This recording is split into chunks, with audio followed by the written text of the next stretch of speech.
including take a break and self-exclude. But right at the top, you'll see set a deposit limit. Once we're in there, you set your limit, set your time frame, hit save, and that's it. As easy as that. Remember, if you are having a dabble this basketball season, please do so responsibly, and I'll catch you tonight in the banter channels. You win some, you lose more. For free and confidential support, call the number on the screen or visit the website.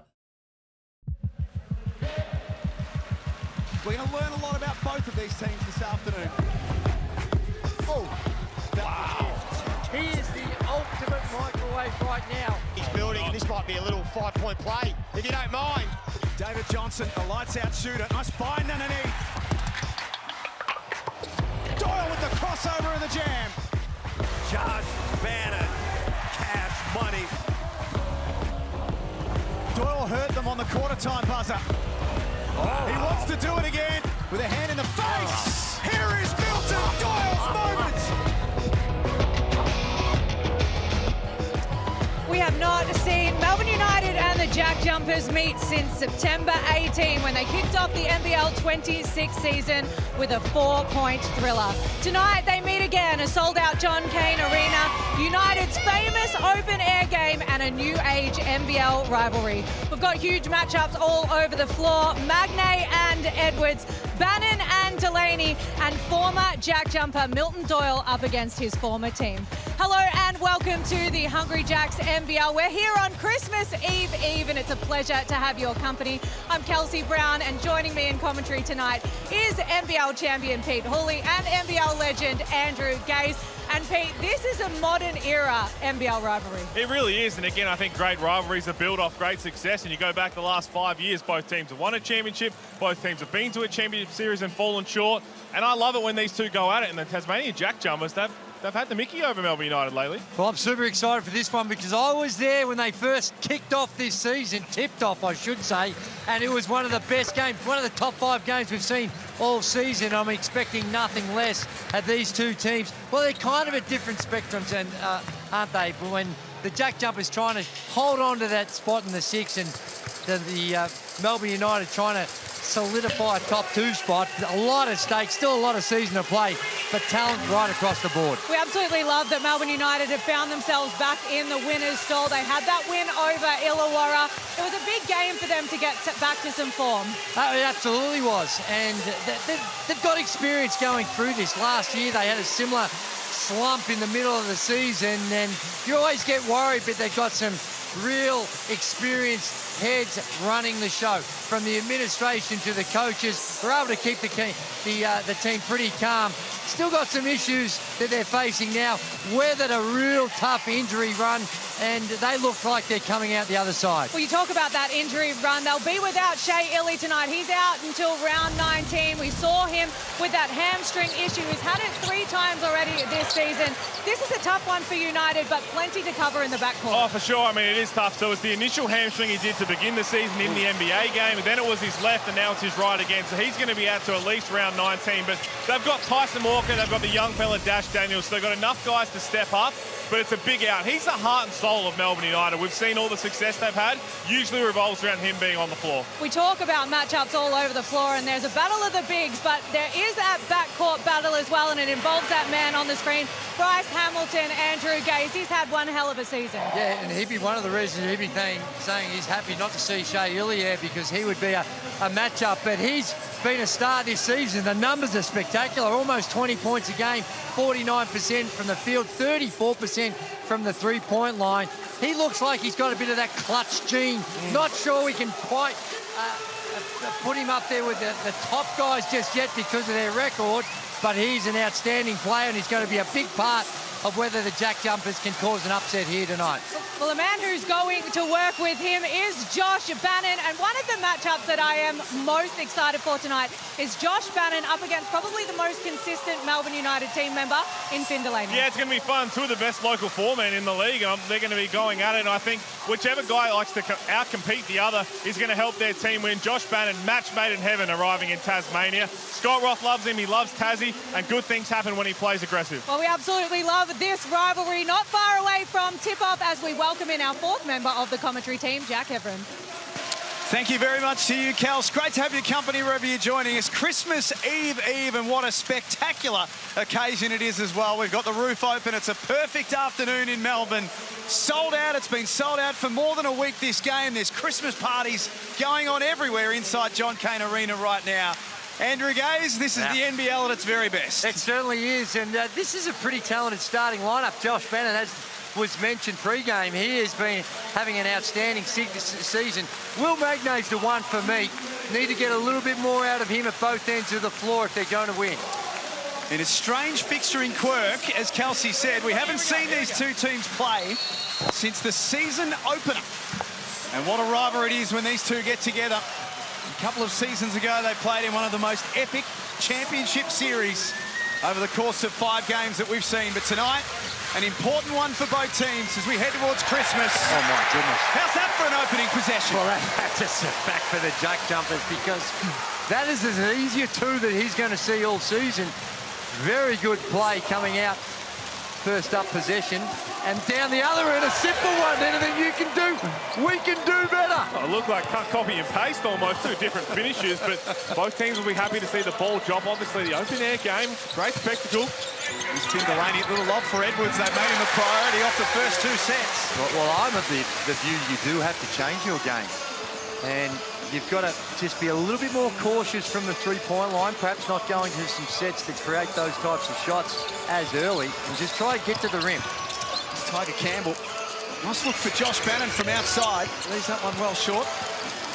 Shooting it at 31% for the season. Delaney takes off to the other end. And right now, with the injury to Shea Ely, Pete, Chris Golding's been unwell, but he's suited up tonight.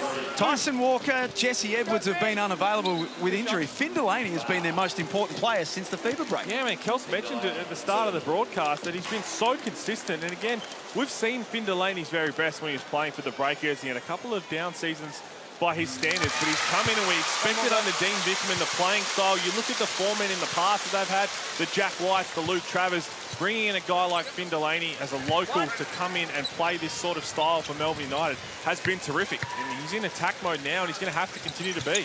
We spoke about him last time we saw Melbourne last Thursday in their big win over Illawarra too, Drewy, that he looks as if he's in really, really good shape this season. Oh, my word, and he's matured, had some international experience, and he's the perfect fit. They really have to don't change anything as far as role, and like Hulls mentions, because some of the players they've had in the past. And we're talking about players that perhaps need to lift just ever so slightly. Campbell's one of those. And I like to see him in attack mode a little bit more. I think at times he can be a bit passive. He looks after the ball, which is one reason it'll keep him in the circle of trust from Scott Roth. But they need some other guys to put some points on the board. Milton Doyle against his former team. He's very good in that round 1 game with 22 points. Can't hit there. Well, he was, but it wasn't until the 4th quarter that he really turned it on. That's what he's renowned for, as is this guy. The shot's a little funky, not textbook, but boy, is it efficient. I just love the way when he can get to his spot like that, he's got a nice step back for your right. You look at it, it's not the prettiest step back in the world. Elbows all over the joint. 19 points a game. Bryce Hamilton. At 49%. It's nothing to be sneezed at. Just great defense from Will Magnay. You're not going to be able to back down Will Magnay too often. Now Bannon pulls up. Rebound by Jesse Edwards. The big man runs the floor. He's bumped on the way through. And he'll be shooting 2. It's really interesting what the JackJumpers do. They statistically play at the slowest pace of anyone in the competition. Now, that's not an insult because they won a championship being the slowest paced team in the competition.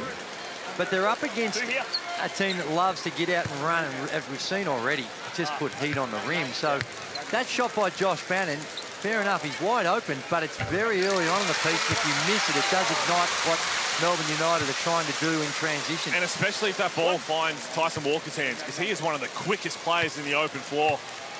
Jesse Edwards, you mentioned, Joy, he likes to run the lanes hard. As he struggles at the free throw line, probably one reason Dean Vickerman has big question marks down the clutch end, but no one's tried to test him out in the last 2 minutes of the game yet. 60% for the season. What a supreme number. Hamilton again trying to get himself to a nice area. Tiger Campbell. Shot clock at 6.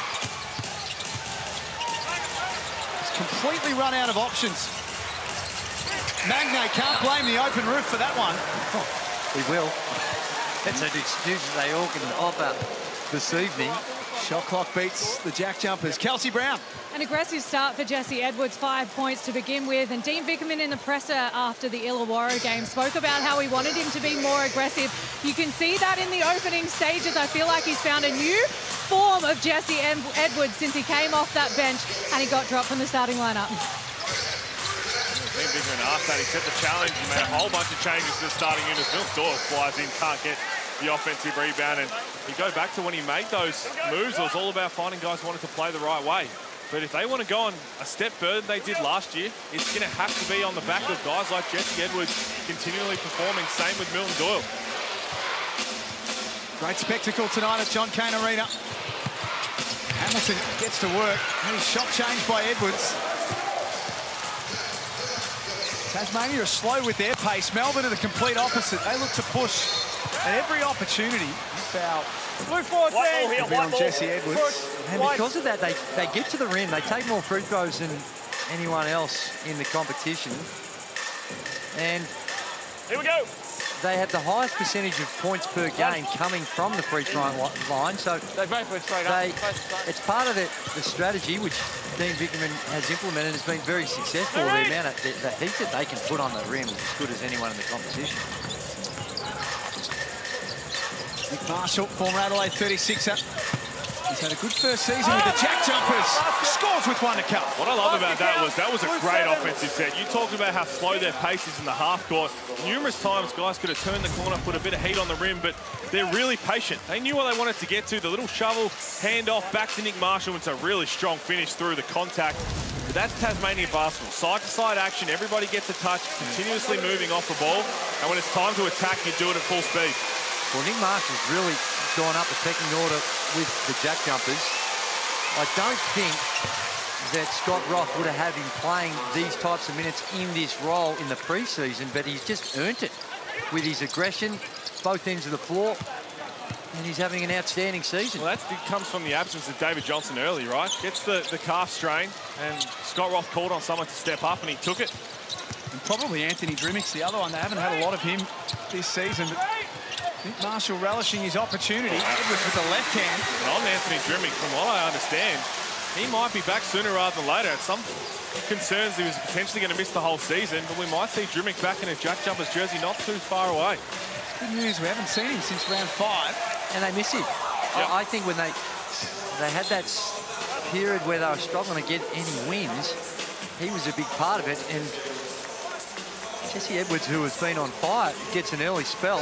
And Krislovic comes in, so that's a different look with the size. And Tommy Wilson may be the beneficiary of Shea Illy being out with that hamstring injury, gets some early burn. Campbell, Tiger Campbell goes straight at him. Says, all right, I finally can get free of Tyson Walker for a little bit. Let me be aggressive. He's come off a down screen and then a handoff. He just needed, Tommy Wilson needed a little bit of help from the screener. And turnaround jumper from Milton Doyle, no good. Magnay takes care of the rebound. The JackJumpers have got 6 of them already. At the moment, for the visitors, as Pete said, that ball's moving. Oh, they're finding good options. Campbell adds in 2 more. This is really promising for Tasmania because Tiger Campbell, his form's been down a little bit.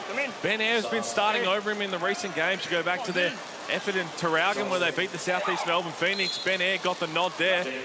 And now the challenge has been set and they'll be very, very impressed with how he started. 6 points, yet to miss. Well, clearly the strategy is to go over the top of those screens. And with a guy like Campbell who's crafty, when you give him that area into the paint, it's really hard for Tommy Wilson to get back in front. Dean Vickerman's gone to his bench. Kyle Bowen, Fabian Krislovic coming in. Here is Krislovic against his former team. Everyone talks about Milton Doyle playing against the JackJumpers, but oh wow, we shouldn't forget that Krislovic has been a big part of it. Tiger Campbell, he's on one to start tonight. I'll tell you what, something about small Tasmania guards in first quarters here in John Cain Arena, Drewy. Yeah. Well, here's the Amy replay, and look at him. Tommy Wilson makes the sin of giving him choices. And wasn't able to keep him in front yet again, so it's a very short stint for Tommy. Chris Golding, who has lost 5 kilos in the last few days. You can see it too. He looks a little gaunt in the face. That's not from Ozempic. No, it's not. It's from a viral issue. And he's had it for quite some time, so it'll be interesting to see what his conditioning is like. I spoke to him before the game. He seemed very buoyant and up and about. Bannon goes straight through Krislovic, but caught up and blocked the shot, Fabian Krislovic. There's Tyson Walker. Behind the back, just doesn't quite hit Bowen. But Bowen finds Golding. That's the first one. 0 of 8 against the Illawarra Hawks. This is unusual. Melbourne United, the best first quarter team scoring in the competition, and the Jackies have held them to just 9. 3 of 11 from the field. Johnson. That rattle out. They are posing some serious questions of Melbourne right now. There's a pretty good answer. Good finish there for Milton Doyle. You see, doesn't matter. They don't have to run a set if they can get a miss. They're off. Milton Doyle finishes through contact, just 11 points on the board.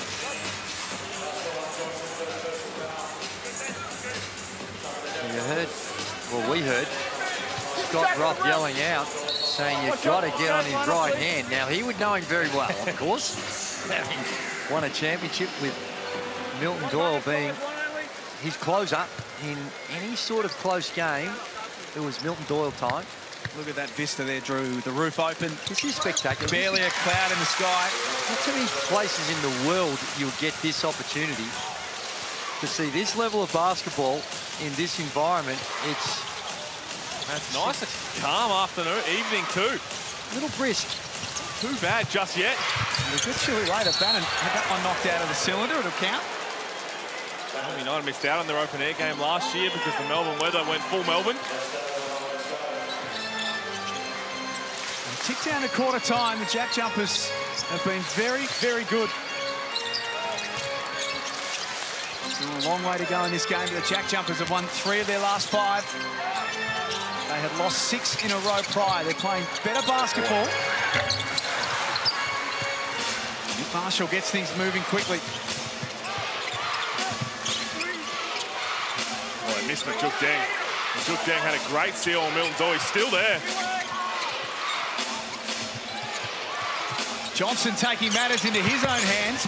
Bombs away. And that's frustrating. You can see Deng, not once, but twice. Did all the hard work. It's got to be rewarded for that. Oh, yeah. And Walker throws it away. You can see what Walker could see. Unfortunately, his receiver didn't see it. And that opportunity, that slip to the basket, because the way they're trying to put some pressure on these catches on the perimeter, the slips coming off us when you're screening is going to be on, but you need the coordination between passer and receiver. Andrew Gaze, Pete Hooley, Kelsey Brown. With you tonight from John Cain Arena. Great to have you with us. Archie Woodhill straight in, doing exactly what the coach wants from him. JackJumpers bench, don't they love it? That's what you need to see. Looking for someone else who's going to step up. This is a lethargic start by Melbourne United. And sure, they've missed some shots, but their defense is not at a level which you normally expect from the Melbourne United team. Holding off balance, wanted a foul. Officials didn't agree. Ball's out of bounds, and Dean Vickerman, Drew, right next to where we sit in commentary tonight, he's just rolling through his group in this first quarter, trying to find a 5 that works. He's frustrated. He was, and Defensively there. yeah, he had a Missed few words to assignment. Chris Golding. Long way off the ball. You've got to get up and in was how I heard it. I heard it loud and clear. This is not new from the JackJumpers. They love coming to John Cain Arena. Yeah. Ever since they began. Roof being open, I tell you what, Tyson Walker, he's no stranger to open air games. 2022 played on an air carrier for Michigan State against Gonzaga, had 12 points. That's just a lack of awareness from Ben Ayres. Ben Ayres was just on a little stroll. give credit to Tyson Walker. Just turning him a couple of times in the backcourt. Maybe. I think he's got to be. I mean, he's got to be out, know the clock. Also, but if Walker's back at the three-point line down the other end, No, it that's doesn't happen. true. That wasn't sort of his backcourt pressure. I didn't say it was. I just said he turned him a couple of times. No, it's worth it. 15, grab off the ball. Melbourne coming off a 22-point win on Thursday against the Illawarra Hawks. Tasmania went down by 9 on Sunday at home to the Wildcats. A game that they'd be a little disappointed with, I'd imagine. They shot the ball well from the three-point line. Had a season-high 13 three-point field goal makes. Walker for Daniels. Little lucky bounce now that he's 18. Well, there's a lot of talk about his shot, but the raw data says he shoots it quite well from the three-point line. Doesn't take a whole lot of them. And this is the one that the JackJumpers need to really get back to that first couple of games he played. An exceptional shooter. When we talk about where's their offense going to come from consistently outside of Bryce Hamilton, it's got to be David Johnson as Walker is going to go to the free throw line. What, 10? Well, we saw it in the season opener, Pete, didn't we? It was our first proper look at David Johnson when these two teams played. Had 22 and 10, shot it really well, and we thought, gee, we've got a real player on our hands here. I still think you do. I think that the interruption with the injury and the technique's magnificent. But, Jackie boy, can you please tell me about the 12 days of giveaways? So what you need to do is grab your phone there. Got it. Scan that QR code, and if you do, Drewy... Yeah. Your phone does that? Yeah, my word. It also has Snake. From now until Boxing Day, chance to win a stack of prizes, or you can go to nbl.com.au/Christmas. Tell you what, how was Gaze? That was awesome. A little flashbacks, Gaze to Copeland type with the little setup there to you. I see more clearly than what I see in my own family half the time. I'm not complaining. Gee, he's walked away. He's moved his pivot foot about 3 times. And they don't call the travel. Shot clock at 5 for Johnson.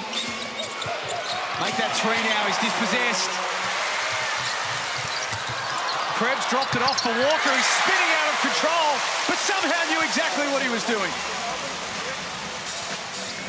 And it's going to be a foul. Finn Delaney. A little bit overzealous there. You put him a foot. I call the same foul. I call the same foul down here. Number 7. Was off the ball. It was a little soft. Oh, I think that came from the play before because he was all up and in. You're talking about Majuk Deng taking about 8 steps. So I think they were just watching. They were a little shuffle. There's steps into calling it travel well. Daniels making life difficult for Johnson. That get hit out of his hand? To the naked eye, from where we sit, I thought that was knocked out of his hands by Daniels. Let's have a look here. Well, he's just missed the start of it. Whether he just threw it to himself or whether it was deflected out of his hands. Melbourne are back within 3. Tough assignment here for Archie Woodhill. Pass was almost complete for Delaney. And JackJumpers, with the shot clock switched off, can look to finish off what's been a really, really good first quarter. Air slips over. There we go. 3 seconds for Krebs. Wow. Back-to-back turnovers for the Jackies. Good recovery to stop this. Good hand. Good call. Perfect call. Great job by Marshall.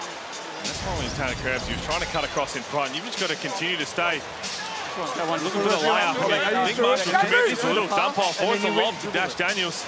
They're just checking the clock here. Currently it says 0.1, which is only enough time to get a tip in. And so there you go. 0.6 is enough time to catch and shoot. It's 0.3 is the cutoff. So you've got enough time to get a bit of a full court heave, a catch and let it fly. Maybe Nick Marshall. Marshall from deep. It'll be the JackJumpers who lead at quarter time. The roof's open at John Cain Arena. We're a couple of days away from Christmas, and it's Tasmania 22 in front of Melbourne 19 at John Cain Arena. This is the Hungry Jacks NBL.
A sold-out John Cain Arena for Tuesday evening. Hoops, Melbourne United off to a very slow start. The Tassie JackJumpers out to an 8-point lead at one stage in that first quarter. It's 19 plays 22, and I listened in to Dean Vickerman for Melbourne United in that first timeout. He said, I'm not happy with our guard-on-guard defense right now. We've got to push them one way, take away their choice, and make it harder on the defensive end.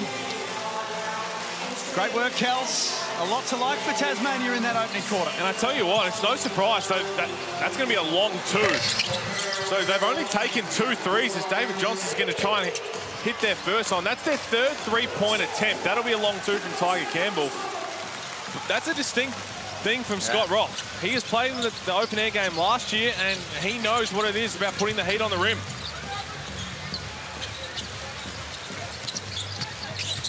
And Walker in the congested area. And Milton Doyle assesses the clock. He's got 2 to work with. Groans from the home crowd. Milton Doyle, 1 of 5 to start the game. He was scoreless in the first half against Illawarra. They're a combined 1 of 10.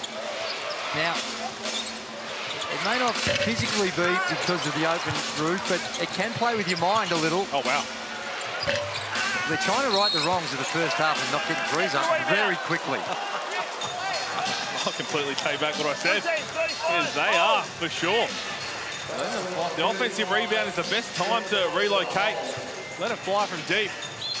They're 0-6 now for Will Magnay's efforts. Just been put flat on his back by Tyson Walker.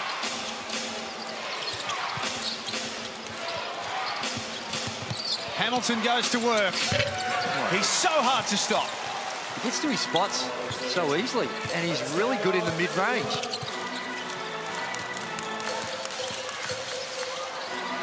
Bowen, as easy as you like, just gets to the other end and helps himself to 2. Doesn't matter, make or miss. Melbourne United are going to push the tempo, but yeah, Bryce Hamilton, I'd like to see him do that a whole lot more. He can get to that spot whenever he wants. He's got the size, he's got a step back.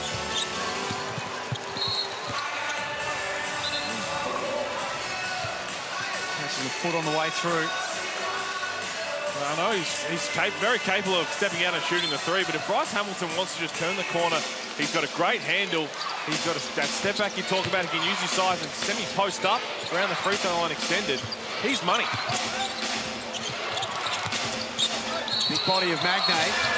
Bowen reaching in, fouls him. So Melbourne 15 with their second foul of the period in just 2 minutes.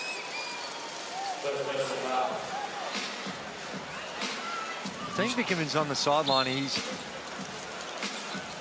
been more animated in this game than I've seen him in quite some time.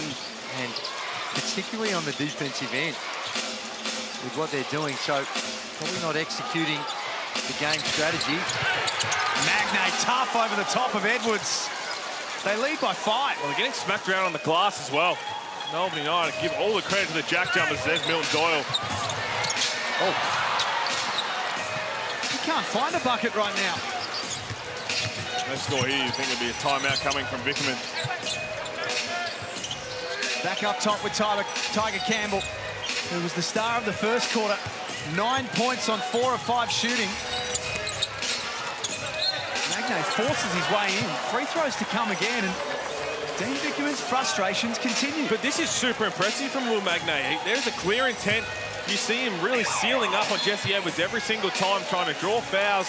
Thinks he has an advantage offensively. This aggressive mindset creates a new dynamic for Tasmania on the offensive end. Doesn't have to just go through their guard play. Josh Bannon at times. Just great to see from Will Magnay. You know, I think he's helped by making that little turnaround last time. He sees ones go through, and then he becomes more authoritarian in the way in which he demands the ball down low. And you've got to reward him by doing so, right? That he continues to do it. He has his struggles at the free throw line. 56% for the season. Yeah, you don't need to open the roof to worry about that in the free throw line. It's the actual arm action's okay, but it's a snatch at the end. He goes up and there's like a snatch at the end when he just gets that nice smooth stroke. Actually a good-looking stroke, isn't it? That's what I'm saying. Yeah. It's just that every now and again he just gets anxious and snaps at it a little too aggressively. Burgers make anyone anxious, Drew. They make Drewy happy, normally. Doyle. This is out. The struggles for Melbourne are now becoming a real thing. 35% from the field. Bryce Hamilton's a threat every time he has ball in hand. Nick Marshall gets in on the act, and Dean Vickerman has waited as long as he could, and he's decided enough is enough. 29-21, timeout Melbourne. But you look what they're doing, all their damage, and it's free throw line and below. Everyone's turning the corner. They've got the ball movement, player movement. Someone's going to break it off, put some heat on the rim, and they're being patient. They're not forcing anything. They're getting 2 feet in the paint and making reads. Tangerine timeout, and a lot to discuss for Melbourne United. Speaking of discussing, pre-game, Kelsey Brown caught up with Will Magna. You guys always have a great matchup with Melbourne United. Only 4 points separated you. In round 1, you guys launched NBL26. It's been a while since you've matched up against them. Where do you see the matchup today? Yeah, I mean, it's going to be similar like every time we play them. It's going to be a bit of a wrestle. It's always super physical with both half-court dominant teams, and they obviously have, creative guards and big bigs, so it's going to be a good matchup in the bigs, and be good to go against Milton. Maybe setting a legal screen here and there, just maybe clipping one, but no, it'll be good to be out there and compete against those dudes, and it's nice to see them after what seems like it's been a long time in the NBL. So it'll be cool and fun, and be a good game for fans. Well, if I reckon on Will Magnay, you're excited about this opportunity to go up to, it's not exactly like for like, but a guy in Jesse Edwards, and they're going to be presenting each other with problems at both ends. And Jesse Edwards came out of the blocks super fast, but Magnay is one of those ones that has been able to stay out of foul trouble, and throughout the course of the game, you just feel like if he's at his best, they've got the perfect counter. 7-2 in this quarter. Nick Marshall whistled for that foul on Golding. Kelsey Brown, you were listening in. I was to Dean Vickerman. He waited, like you said, to call that timeout, but it was all the discussion around the offensive end. He said, when we get a stop, let's play quicker. We know we like to play at our pace. Let's get back to that. And then he spoke about getting 2 feet in the paint and kicking it out. Let's be aggressive on the offensive end. Well, that's what Tasmania is doing to them, 2 feet in the paint. So there's Jesse Edwards attacking, and Finn Delaney has his feet set. So they've answered Dean Vickerman's call one time. He's got to continue to do it. Marshall. The gap turns back into trouble. That is a foul on Edwards, and that'll be number 3. Significant problem here for Melbourne. Well, he's going to have to come out of the game with 6.5 remaining in the second, and we won't see Jesse Edwards for the rest of this half. And it didn't really need to do that. You just need to stay vertical. That forward action, and the arm just comes down ever so slightly. He got baited into that foul, and when you've already got 2, it's just a bad judgment on his behalf. But again, it's credit to Magnay, right? Magnay went at him the last couple of possessions to pick up 2, and then he has a bit of a brain fade. You just got to stay down there, continue to put your hands straight up to the sky, and if Nick Marshall hits it over you, you live with it. Is that the shot blockers mentality creeping in a little bit there? Just gets it. He sees a smaller guy coming at him. Feels like he can block everything, which is a good mindset to have, but not when you've got 2 fouls and there's 6.5 to go in the second. He'll be doing a lot of watching for the remainder of the half. Walker left open. Well, he was surveying the floor, waiting to see how the offense was going to play out. They got a bit confused, miscommunication from Tasmania, and Walker makes them pay. Plus 27 against Illawarra. 21 points and 10 assists. Got his hands full with Tiger Campbell in this game so far. Hustle from Nick Marshall. Shot clock hasn't reset. They'll need to be quick. And Scott Roth has been issued for a technical foul. He needs to be careful because he's trying to get value for the tech that he got. And that's where the official, they had a wide open layup down the other end. So it's actually stopped it. That's what Dean Vickerman's arguing right now. One possession anyway. You could end up having a 4-point play. I understand where you're coming from at the time of the game. Yeah, I think in hindsight, you wait till, because it was going to be a play on the ring. It was only going to be a second or 2 later. You let him make the 2. Then I think it's a good point. If Scott Ross said, we'll have another look at it here. So Scott Ross, you see on the sideline, not happy. They've called it there. Right. What you didn't see is the player coming down. and it was just going to be a simple drop-off pass for a dunk. I'm assuming that the Scott Roth tech is for something verbal, I'm guessing. Well, as you saw, we've got the close-up, the microphone disappeared shortly after that. But if that's what he said, that hasn't changed. So when you call it technical, it doesn't really matter when it is. And I think he was upset. He thought Marshall got fouled on that last drive, and that's what tipped him over the edge.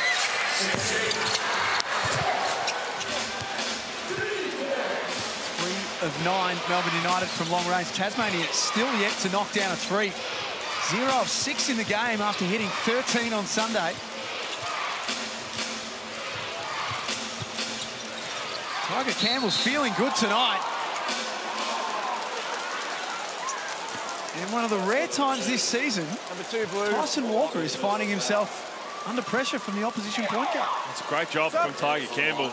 And Walker's going to have to sit down now. In comes Dash Daniels, but they put the pressure on Melbourne United, who Tasmania in the bonus for the rest of this quarter.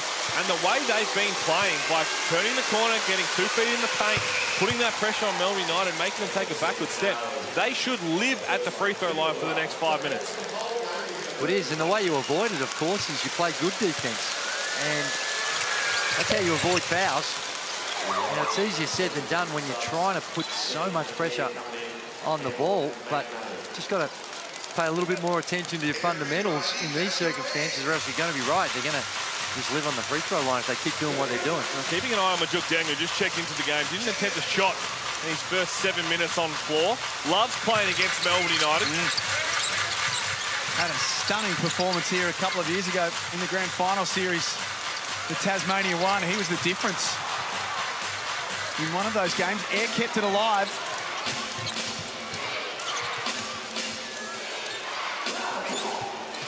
Oh dear. Hamilton straight through Krislovic, misses out.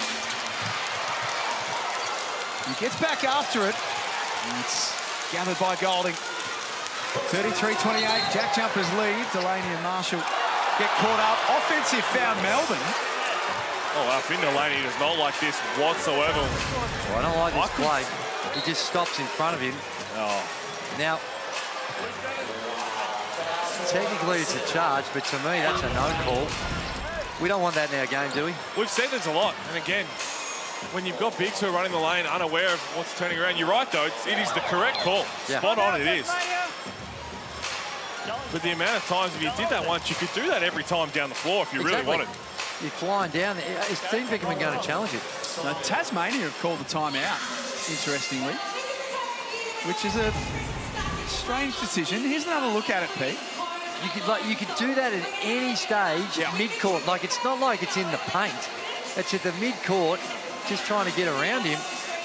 And the retreating defender just stops cold. Unless you've got eyes in the back of your head, it's hard always to pick that up. The Tangerine timeout. There's a look from above.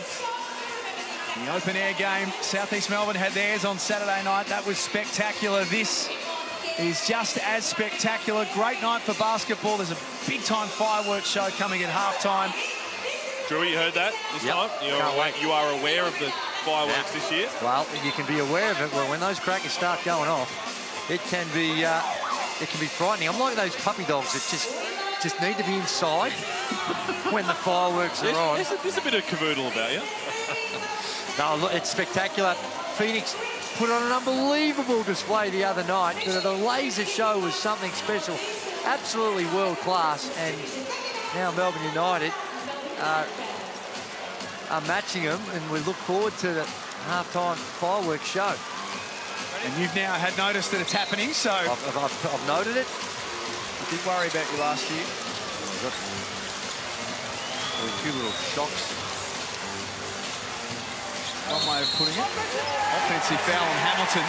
He's saying that he was being held by Daniels. Well, he might have been getting held, but when the referee called it from, you could clearly see Bryce Hamilton extend. We'll have another look here. Let's go the other end. You're not going to see it from that. Here it comes across here. Both holding each other. Yeah, absolutely. I'm okay to let that one go. Golding dumps it off inside for Krislovic. He'll be shooting free throws. Kelsey. Not surprised with that Bryce Hamilton foul, actually. He came off, he hit the LED screen. He's been frustrated in this quarter, and now he's got to face Dash Daniels, who's one of the tightest covers. But Scott Roth, he had one message for his team: embrace the physicality. We heard it from Will Magnay in the pre-game. He said, we want to fight fire with fire, and Scott Roth's message was to embrace that physicality. So he's happy with what they're bringing. Well, it suits them, this sort of style, doesn't it? These sorts of games and this sort of pace. This is their MO. Long way to go yet, but this is also what you expect from when Melbourne play Tasmania. Not too many blowouts, grit and grind. Down the last few possessions, there's more free throws coming. United, a bit of trouble here because Tasmania are executing the game plan perfectly. They've done a pretty good job on Josh Bannon, who's been in exceptional form. That's a foul. 1 of 5 for Josh. But he is having a career year thriving in the JackJumpers system. His last 14 games, Drew, coming into tonight. 10 points, 5 rebounds. It's the longest streak by any player in the league this season. Wow. Yeah. Well, he's taking that next jump up, right? He's talking about guys, most improved players. He's taken that leap up into a double-double a night. Doesn't give away burgers yet. County Pinder showed the 2 leaps you can make in the most improved player award. He's in that second one, second year when he won it. Golding puts the ball to the floor. 2 attempts missed out. Bowen's there to clean it up. Good bench, top one. It's physical. Oh, there you see it. Just the elbow. Chris Golding, after he shot it, he extended out the arm and inadvertently just caught Majuk Deng on the nose. Bryce Hamilton turning around to the ref saying that's on you. There's lots of whinging going on.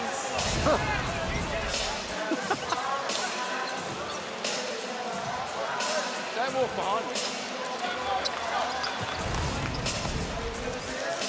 How's that response from Vaughan Mabry? There's lots of whinging going on. That's right, everybody's having a bit of a say. 2 days out from Christmas, come on fellas. No whinging just before Christmas. Where's the joy? Santa's watching. He hasn't decided who's getting everything yet.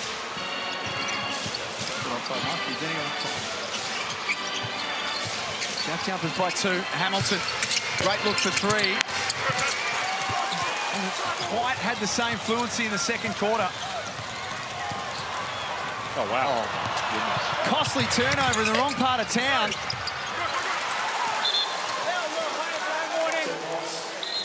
Game morning there for Tasmania, but everyone just abandoned Dash Daniels as Ben Air and Tyson Walker are getting into it.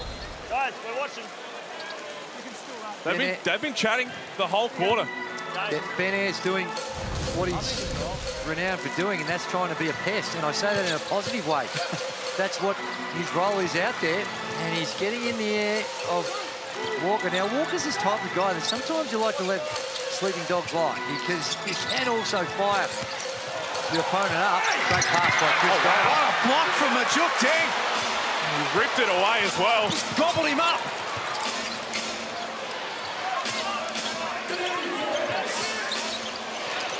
Wants the 3 ball as well here. It'll be Marshall. That's off target. 2 on 2 for Tyson Walker. He flies up the other end. Oh. Was he in the no-charge circle? Well, that's what Tyson Walker's after. He wants a challenge.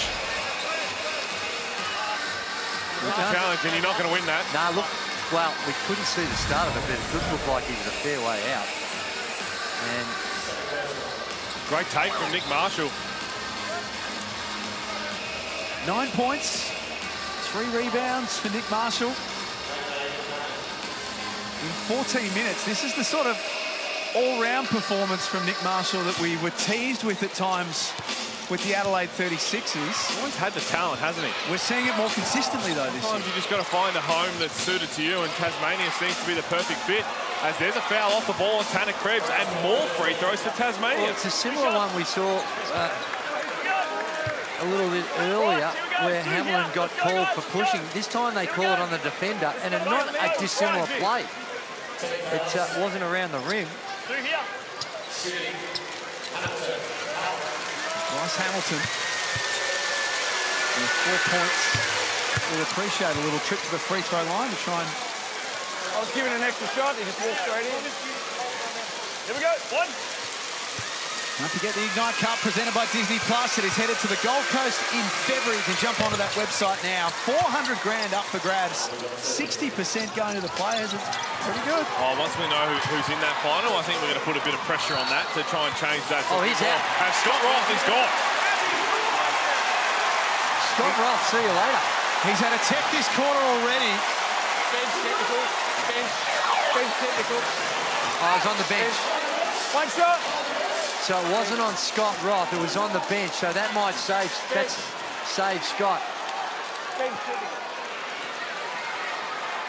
Scott wants to talk to him, but he's not having a bar. Clarified there, Vaughan, that it's a bench technical. So Scott's smarter than that. I always. Don't you think there was a bit of an overreaction from your bench, though? I agree. Okay. Just for a second, we thought that Scott was headed for an early shout. We've put a lot of fouls so far. Still a fireworks show, Scott. Hang around for a little bit longer. 2 minutes and 30 away. Interesting to see who that tech was on from their bench. Yeah, well, I don't you have to identify someone, because if you get two of them, like they can't get the whole bench out. I thought exactly. Tyson Walker knocks it down. So you just keep rattling up the bench text and you've got 7 guys there? Share it around. You take one now, you take one. Back within 2. High emotion at John Cain Arena. We should have expected this. With Tasmania and Melbourne going head-to-head. Ben Air with a jumper. His first bucket of the night. He's going to let Walker know about it as he gets right up in his grill. Well, it's a JackJumper style of play. The score's in the 40s, and they're just making it a grind of a game.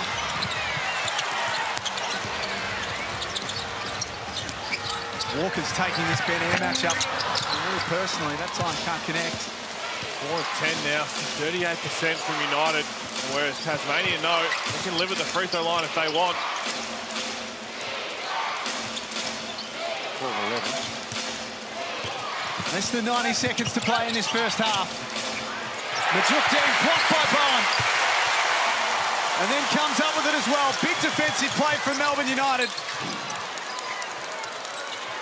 Krislovic, feet set. And it's kept back out. Walker gave it off to Milton Doyle. He throws his head back. He has been desperately looking for a 3-ball to go down. And finally on the Amy replay, one does. Well, it's good defense, the block shot, and in transition, Milton Doyle gets a wide open look, which he would be relieved to get that type of look. 2 of 8 from the field. He's got 7 points. Milton Doyle.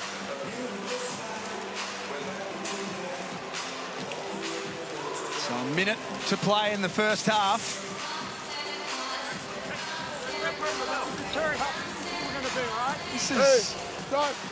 This has been a really, really interesting battle between these two so far. I mean, Gagey was spot on, but this is exactly how Tasmania wanted to be.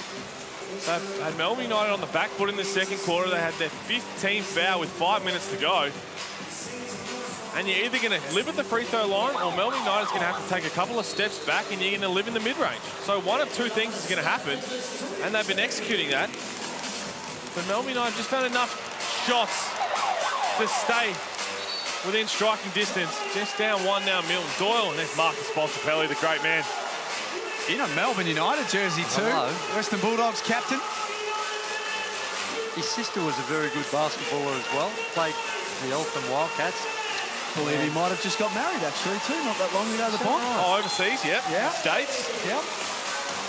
Right. Off-season for weddings, Drew. Nice.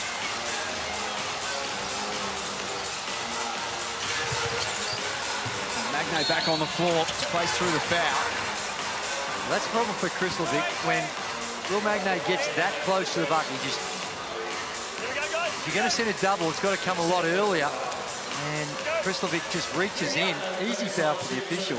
Sends an erratic. I'm prepared to call him erratic a free throw shooter. That was beautiful. Nothing erratic about that one. But as far as the percentage, yeah, you're spot on. Mid-50s. But also, I'm looking at this first half. If I'm Scott Ross, and they need to repeat it in the second half, but just the mindset of Will Magnay and Campbell, I'm showing them this footage before every game saying, I need that from you every single game. It doesn't have to always be to this level and the amount of times you're continuously trying to get those deep seals and be in attack mode, but rather than just being passive,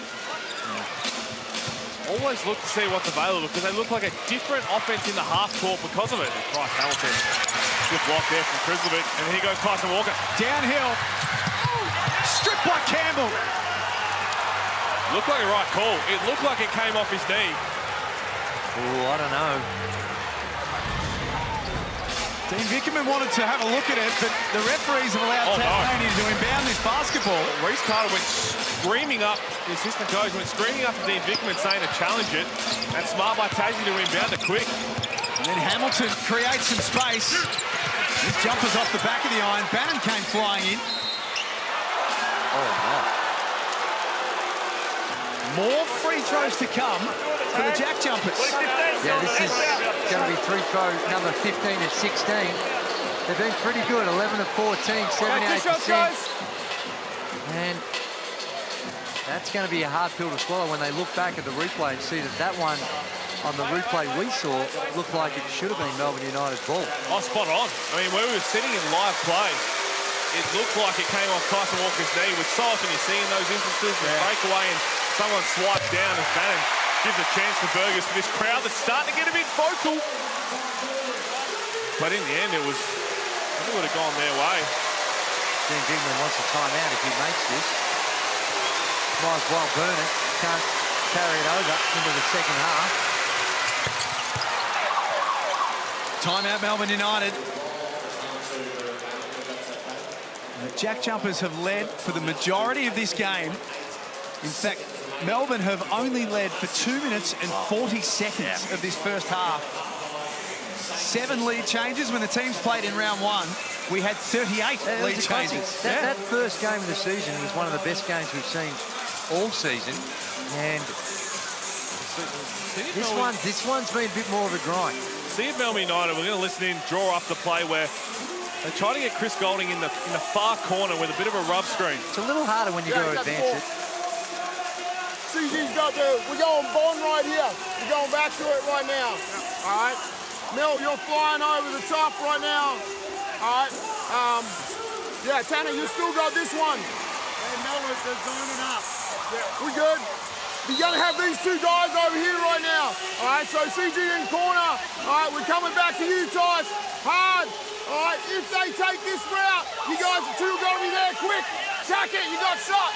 So they're going back to that play that we've seen them do at the end of halves a lot. So Chris Golding, you look for him in the far corner from their bench and a bit of a fade screen. And if it's not there, if that's taken away, you try and get it back to Tyson Walker to explore off a high ball screen.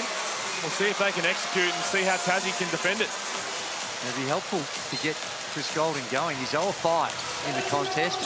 Get a bit of confidence up going into the halftime break for him as well. Well, it's going to be, looks like Doyle setting the screen for him. Walker slips over, play breaks down. Still ample time for Tasmania. Golding's hands were excellent. Knocks it out of play with 5.3 remaining. Well, they're in the Spain action. I don't think it was the play that you were referring to, Bulls, but they ran the Spain action, but he went too early. There was a turnover, gave him way too much time. I would have thought that action needed to happen at about the 6 second mark. And JackJumpers off the inbound. Oh, that's a foul. No foul called on Bowen. Krebs from a long way away. Dean Vickerman walks to the Melbourne United change room at halftime, shaking his head because the Tasmania JackJumpers are posing a lot of problems to Melbourne on their home floor. They lead at halftime. Well, they are. They've had a clear intent. Yet to hit a three-pointer. It does not matter. They're putting their head down, trying to draw as many fouls as possible. And right now, you'd have to say their plan's working. 42 to 39. The JackJumpers in control at the main break. Let's get over to Kels. Yeah, I'm here with Tiger Campbell. Tiger, you guys would have to be happy with that first half. You've kept Melbourne United to 39 points. It looks like you're being aggressive. Yeah, you know, the most misleading score, though, is the score at halftime. We still got 20 more minutes to play, so got to put a hard-fought 20 minutes still. What do you think Scott Roth will have to say at the major break? Probably just try to keep them off the glass and keep playing fast because we're doing well at it. Thanks for your time. Yeah, appreciate it. So it's the JackJumpers who have a slender lead at halftime. And there is something very, very special coming your way as Melbourne United walk into the change rooms. Tasmania follow in behind them as well. The third quarter is coming up very, very shortly. John Cain Arena on a spectacular night. It's now time for the moment that everyone has been waiting for. Ooh. Thanks to the team at Show FX and Melbourne Park, Melbourne United is set to light the night sky with another unbelievable fireworks display.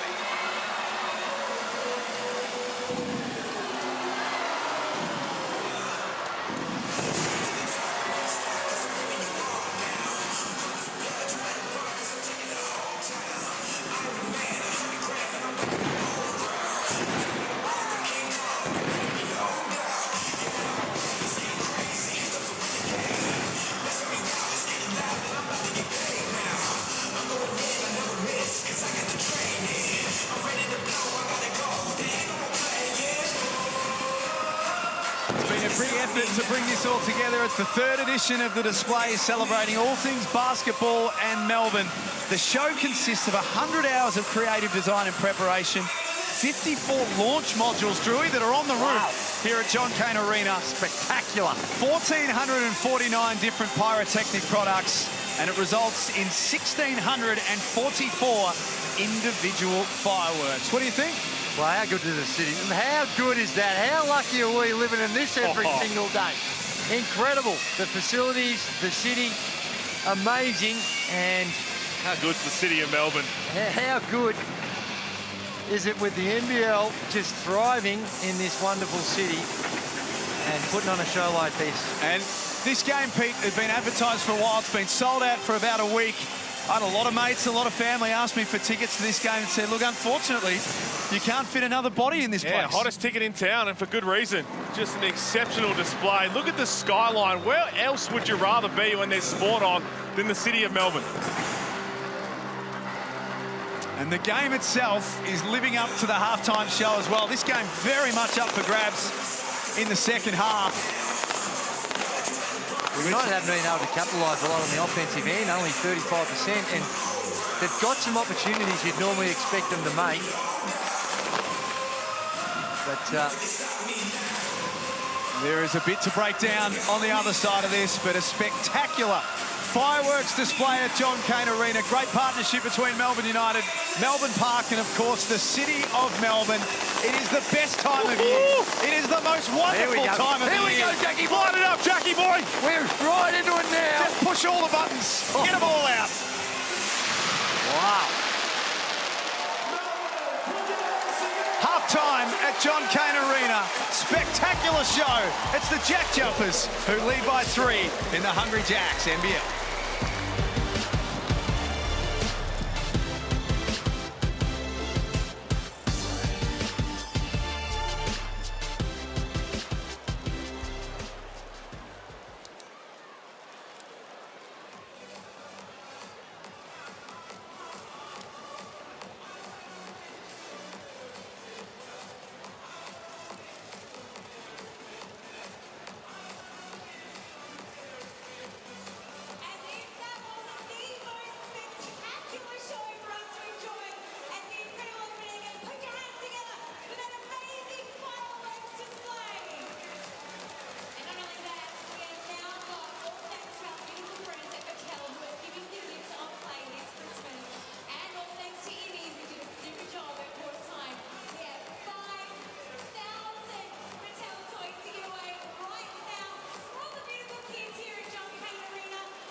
An absolutely magnificent first half of basketball here. We are at John Cain Arena. It is sold out. Finn Delaney, Melbourne United are trailing the Tassie JackJumpers by 3 at the major break. And at halftime, we saw one of the best displays in Melbourne sport.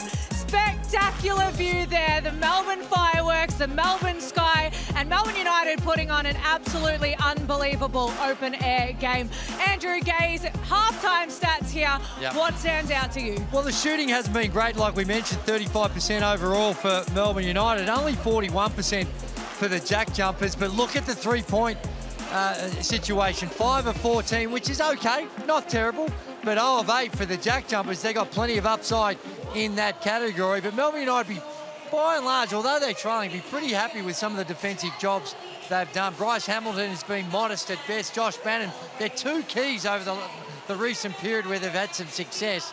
They've been able to nullify their impact. Well, as Tiger Campbell said at the half, it's the score that lies the most. It's probably closer this game than the scoreboard indicates. But let's talk about Tiger Campbell. He's our Hungry Jacks halftime highlights. He's been impressive, and we didn't even talk about him at the top of the show. Oh, no, we didn't. And he's had an up and down season. He hasn't been starting a few games, but he came out super aggressive, and he was able to get to these spots. See what the way in which he can just get to the paint. Around that free throw line, 2 feet in the paint, he's able to stop, go up 2 feet, go off the 1 foot. He is a tough cover. And they need him. They need his points, particularly tonight where Hamilton's been a little bit down, and the defensive transition, the work that he's putting in. It's amazing when you see the shot going down, how that inspirational you can become on the defensive end. I absolutely love Tiger Campbell in this game. Like I said, we didn't even talk about him and his matchup. He's against no slouch in Tyson Walker. Yeah. But do you think he's winning that battle at the moment? Well, I think that both of them have had their impact, but when you look at the field goal percentage, 4 or 5, he's only played the 12 minutes for those 11 points, so he's been highly efficient with that time on the floor. Still a long way to go on this one, and as you say, Melbourne United have got some real talented defenders that they can throw at him. Well, we've seen a massive halftime display. We've got a massive 20 minutes of basketball to come. Don't go anywhere. We're here for Christmas Eve hoops in the Hungry Jacks NBL.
This game's very much up for grabs. Third quarter about to start at John Cain Arena. We've just had the fireworks spectacular with the roof open.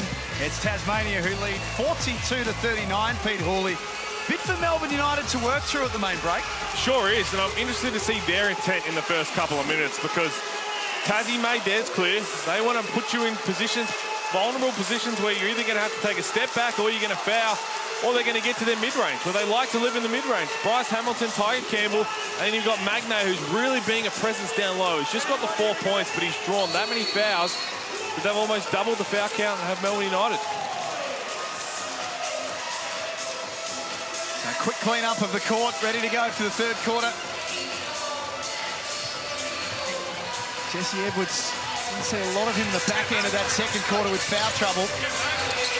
They got a straight ISO play for Jesse Edwards. They clear out the right side and just challenged Magnay, and Magnay was up for the challenge. I'm not sure Magnay is the one who want to challenge. He loves that. Top 3 in the competition. But Jesse's he's shown a bit off the dribble for a big fella. He can go off the dribble.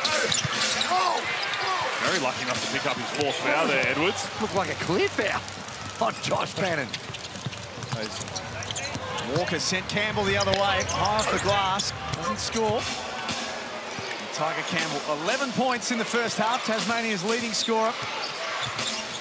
An aggressive mindset. Oh. He's not afraid to take the wide open one, Will Magnay. There you go. Now.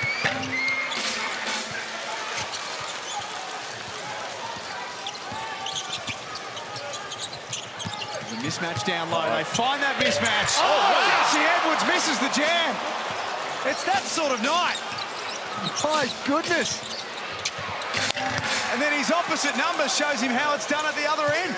He just tried to stuff it a little too hard with the one hand, Jesse Edwards, and got a caught on the rim.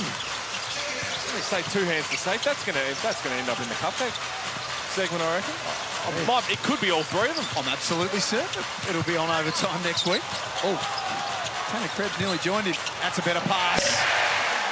And that's better from Jesse Edwards, and he has a smile about it as well. And so did the crowd. They enjoyed that.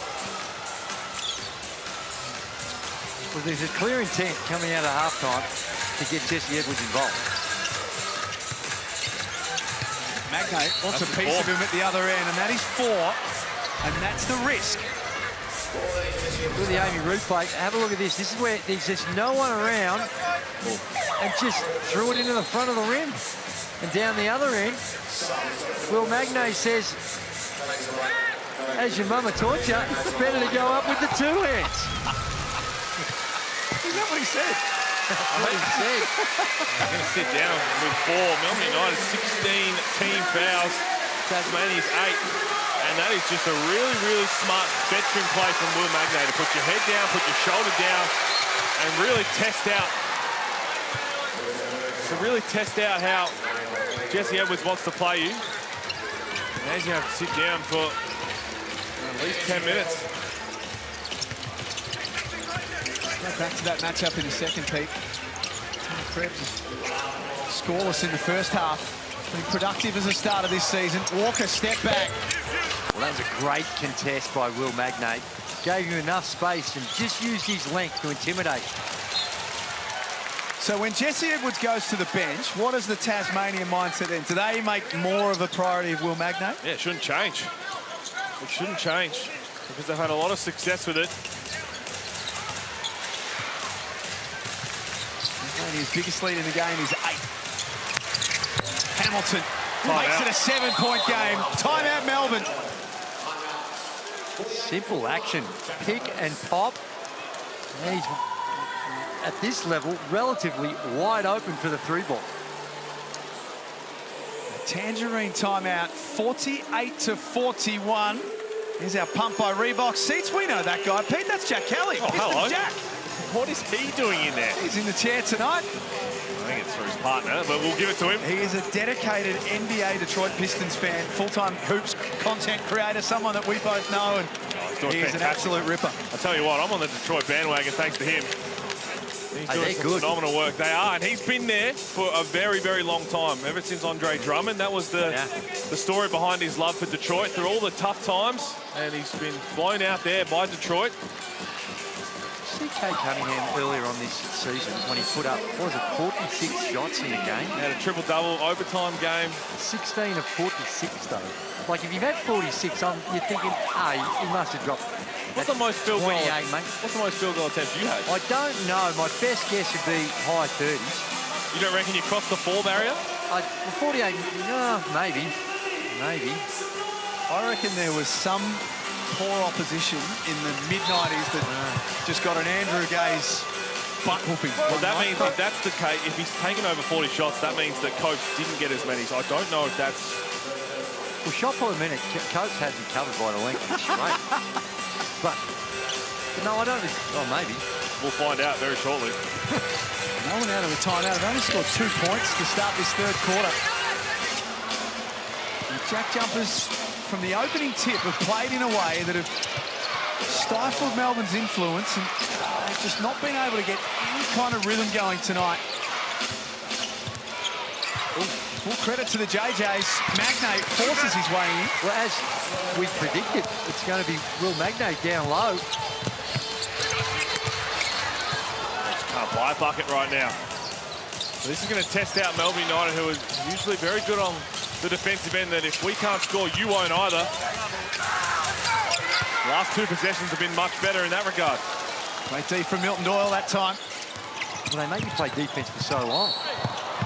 Good block by Magnate, but it was on the drop step that they call the foul. I know you've been anticipating this, Gazy. You are correct. You've only had 39 field goal attempts twice.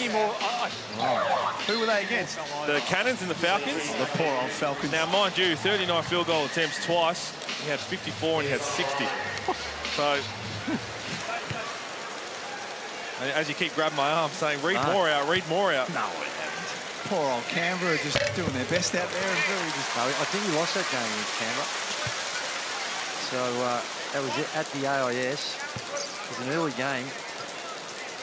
In the 85 season, 86. I quickly moved on to check the check Menards.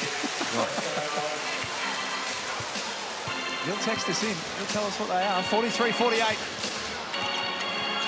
Tomorrow, Adelaide and Cairns. Christmas Eve hoops at the Adelaide Entertainment Centre. Right, tough game as well as That's going to be on Tyson Walker. That's his 3rd. He cannot believe it. The basket's going to count, and he ran straight into Will Magnate, and he cannot believe that call. Well, let's have a look. Well, I think Will Magnate might have exaggerated the contact. So he just runs into Will Magnate, but... It didn't look like there was a heap in that. The foul happened off the ball in the basket. So this is a huge double possession now for Tasmania. Well, it's killed the bucket, hasn't it? No, the bucket's going to count, they said. Well, because he's gathered it. They called it on Tyson.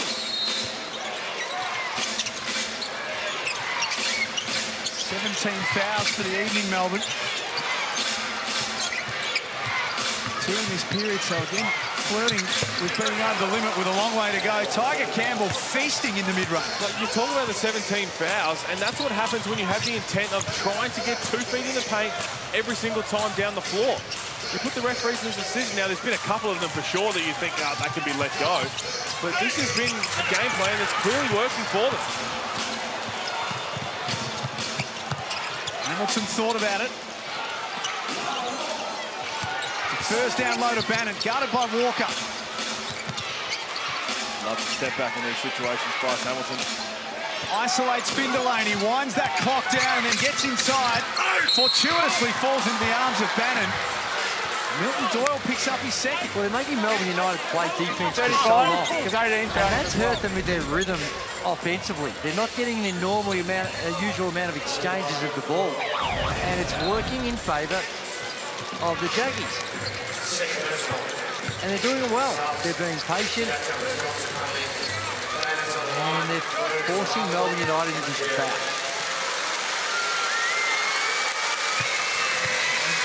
7% free throw shooter for the season, Josh Bannon. This is the Tasmania style that we saw for so long since they arrived in the league. As you said, yes, there's definitely been a few calls where you think, you know what, probably not. You can let that one go. We want a bit more of a free-flowing game. But the other side of that is, with Tasmania, why would you not continue to keep doing it? It's not like they flipped the switch and said, hey, we need to start doing it. They did it from the opening tip, and they're being rewarded for it. Well, the question is then, Pete, why haven't we seen it more often from Tasmania? Because they're 8-11 for the season, and at one point had lost 6 in a row.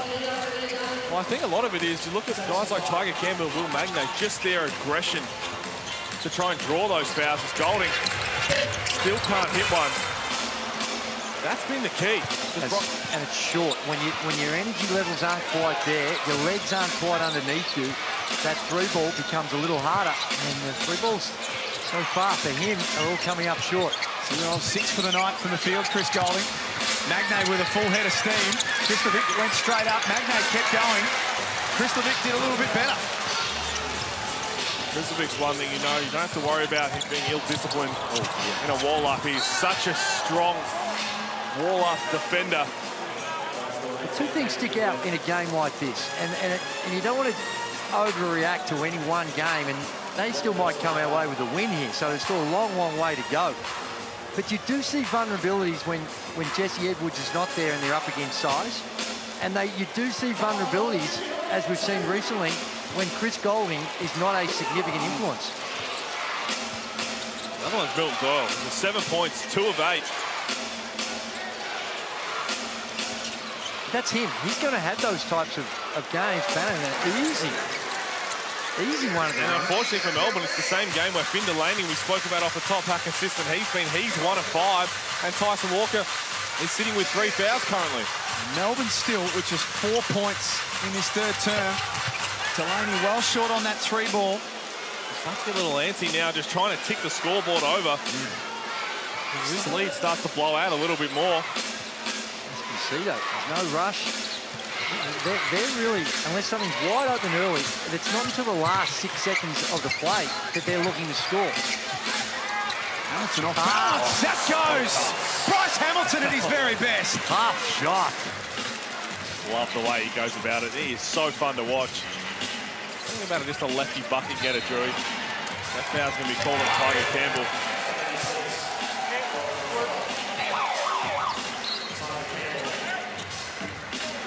Dean Vickerman continues to bring his troops in and out. Kelsey Brown courtside. Daisy and Halls, a question for you two around the consistency of Melbourne United. At the start of the season, they were the most consistent.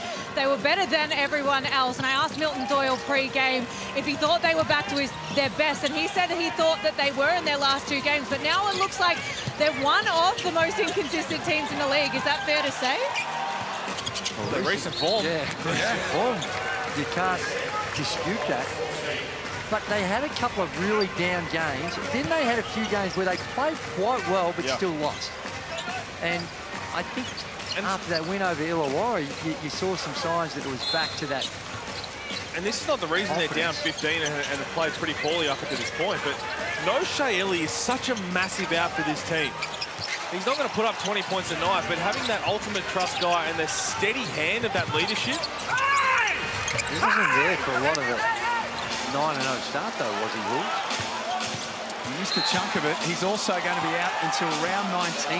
Yeah, but in these moments when they're desperately looking for some sort of on-court leadership, there he is, without just being the verbal leadership that some of the veteran players will do, it's Shea Ili.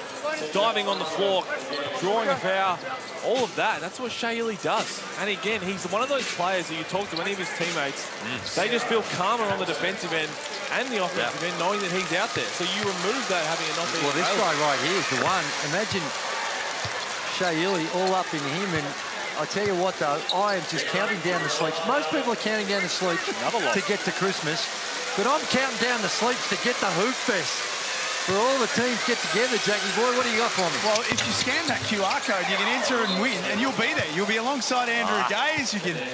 Gazy might take you out for a game of golf or something during the day. Are you hitting the links over there? No, my visit's very brief. I probably shouldn't promise that, actually. No. Well, hang on. There's something that we need to put in the works. I'm struggling to get a coffee over there. Well, if I can get on the golf course. Daniels left open. That's missing by a significant margin. Kept it alive, though, and then threw it out of play. They're 5 of 19 now. Dean Vickerman wants another timeout to try and talk to this group, and there's a look on his face right now where he doesn't know what the answer Can't score. They just cannot score.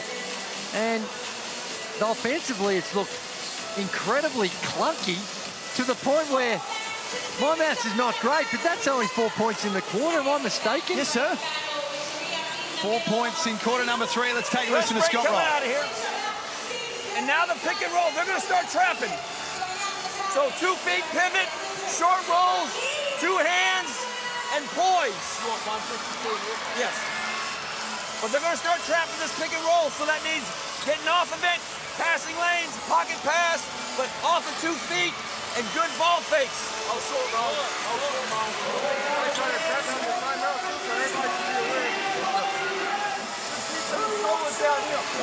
I want to just get the ball to move, so push in the nose or gets, all right? Right now when we come in, we're in stack. And let's see if they trap, all right? Together, 1, 2, 3, Look, together. it's a good shout from Scott Ross, expecting a bit of a switch up in their defensive coverage from United. And he also understands with Krizovic playing the 5, he expects them to get a bit more aggressive on the on-ball because Tassie's picked them apart with just high on-ball screens. And Krizovic is one of those guys, more so than Edwards, who can get out after, whether it's a hard, aggressive show or you just double team, try and force them to turn it over. But the other side of that, Joey, is Melbourne United, if they want to play like that defensively, that's another area where you're just missing Illy.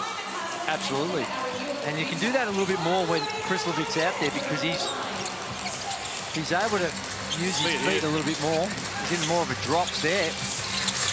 Oh, my. Maybe they should have been. I think Scott Ross has some good advice for down the other end based on that last shot. 20-point Tasmania lead. It's their biggest in the game. Kelsey, what did Dean Vickerman have to say? Well, it was all about the offensive end. No surprises there. There were plenty of heads in hands, plenty of confusion in that Melbourne United huddle. But he said it's not about getting into an ISO right now. It's about getting into action and getting the ball moving. So it's all about the offensive end that he wants to fix. Well, it's ball and man movement. A bit more cutting, loosen up the defense. It seems like every time down the floor, Melbourne are going up against a very established defense who have got their defensive rules in place and are executing well on the defensive end. 43 points on the ball with 2.5 minutes to go in the third. This is the team that averages 96 a game across the season so far, Melbourne. Look at that, just swarming defense. Bryce Hamilton's trying to add to it. And gets on the O-glass. And again, you can break it down, you look at it and you want to say, yep, the open air might have a bit to do with some of the three-point shots. They're 5 of 19 in that. Tasmania is 2 of 12. I'm looking at the 10 offensive rebounds from the JackJumpers and that last defensive possession from the JackJumpers. That is the reason why Melbourne can't score. Well, it's not just the defensive end. Have a look at the total rebound count. It's 22 to 40. A lot more up for grabs for Melbourne United, shooting 28% from the floor. Oh, gee. That's a big discrepancy. There's a butt. Daniels, much better second time around. You know why it was much better? He actually had a defender closing out, and the tempo of that shot looked a whole lot better than he was just standing there by himself when he's wide open. He threw up an air ball. Oh, wow. Out of bounds. He's absolutely put a foot on the line there. So a score and then a stop. They've had one. It's a second delay game. They've had one. That's going to be a technical foul. The second delay of game warning for Tasmania. So Melbourne will walk down the other end and shoot a free throw. The first one was on Ben Air in the second quarter. Here we go. One. Scott Roth just letting Johnson know his thoughts about that last possession, and that's good for Chris. Sees one go in. We talk about it all the time for shooters, just to see one go in during the game, wherever it comes from, when you what is he, 0 for 6? Yep. That's off the back of being 0 for 8 last Thursday.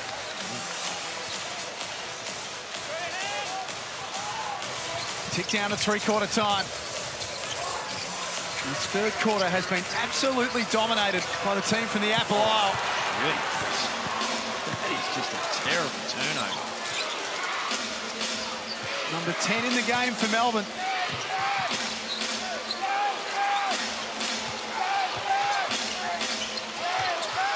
Bannon puts his head down. Nice hands by Daniels, reaches in, knocks it clear and then runs the floor, left it short. Tasmania happy to slow the pace down again. Have it played on their terms.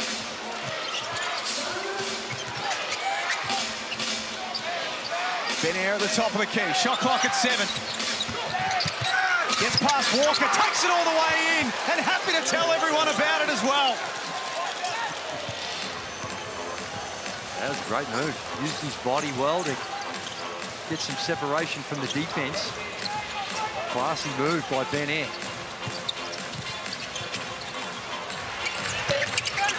Golden off the side. There's a foul on Bannon. Tasmania also over the limit. I want you to watch this defensive possession because we talk about how elite they've been defensively. Every single guy looked at making Chris Goulding a little bit extra to work over the screen. Watch Josh Bannon, but watch Bryce Hamilton. Look at that. He's worried about the roll. Everybody's doing their job, but they get a steal. Everybody is moving together. The communication, that is elite Tasmania basketball right there. I couldn't agree more.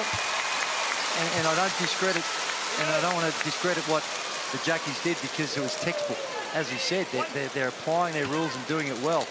But that is just, you can have some turnovers. You go, well, you understand what you're doing, and okay, there's an accident might happen, or it's not quite there. But that was just really poor judgment to throw it from one side to the other. But that's what happens when you've got pressure. Josh Bannon just jumping out at you, and you go to look for the outlet pass, and Chris Goulding's been taken away because David Johnson's been aggressive off the ball, and then Bryce Hamilton, your best offensive player, is making those reads to make sure he covers the roll and gets back to his. That's just perfect defense. Shot clock switched off. Hamilton gets himself in even deeper. They've had no answer for him all night. This is not an isolated performance. 19 points a game, 49% from the field, 34 from threes. And this chunk of games that he's played, that is consistent form. He's a stud. When he was first signed, he was over in Las Vegas Summer League, and not just all the other coaches and GMs around the league talking about Bryce Hamilton, but around the world, saying that Tassie got themselves a good one, and boy, did they what. This is an area where he's been a little inconsistent, only 70%. And Fergus, there you go with that fireworks. Now we've got Fergus, and we got Chris Goulding. No, we don't. Thought we might have a Chris Goulding 3. but we do have Fergus. 65-48 at three-quarter time. And we did have fireworks, Jackie boy. We certainly did, and we've got the roof open tonight. What more could you ask for? This is the Hungry Jacks NBL with an excited goat.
Wishing everyone a very Merry Christmas in 2025. Hope you have an amazing day. Merry Christmas to all basketball fans out there.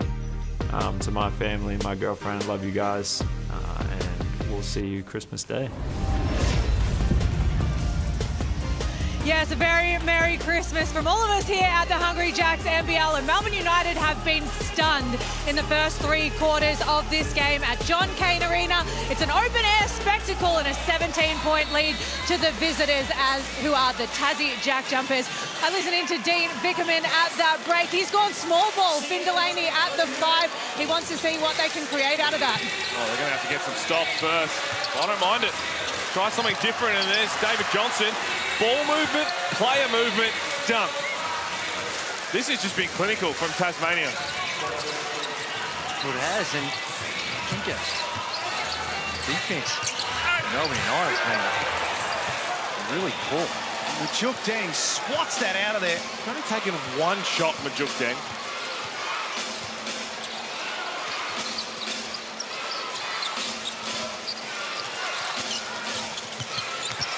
Campbell has had the better of Walker.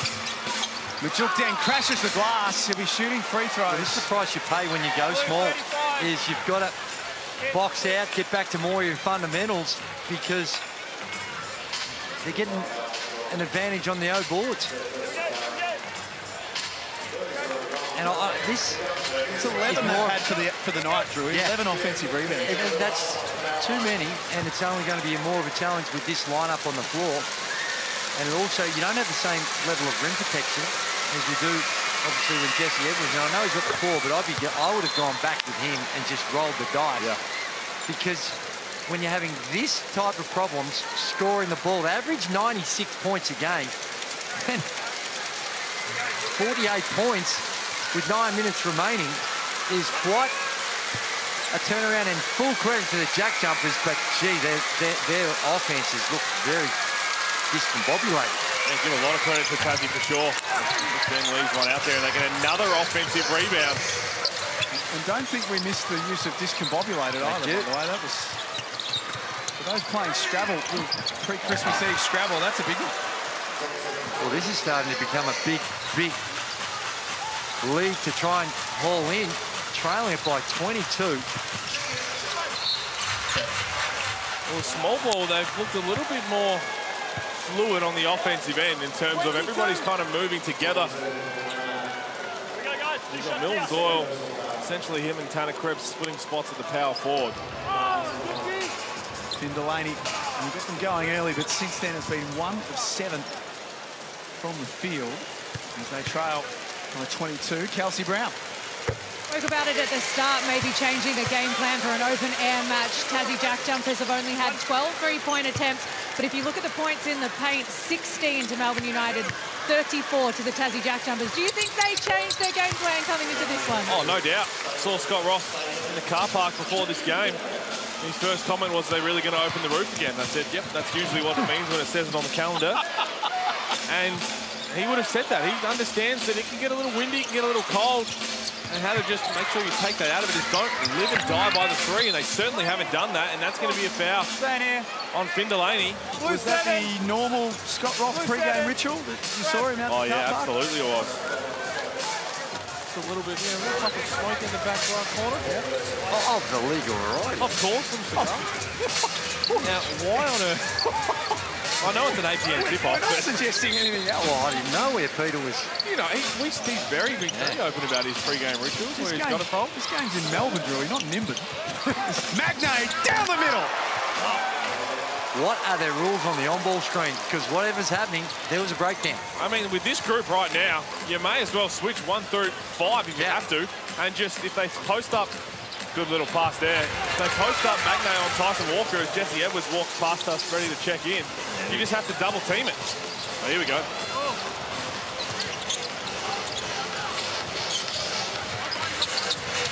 He's got Campbell at the top of the key. And he's back where they started. They swing from side to side. And they settle with Hamilton. The step back. And he dropped. Bodies all over the joint.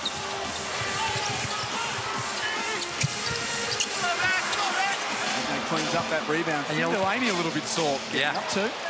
When you trail by this much, you don't have a lot of time. You can't do what the JackJumpers are doing with the Melbourne United. You need quick baskets, but they're all useless. Quick baskets are no good if you can't get stops, and they can't get them. 22-point Tasmanian lead. They have been exceptional tonight.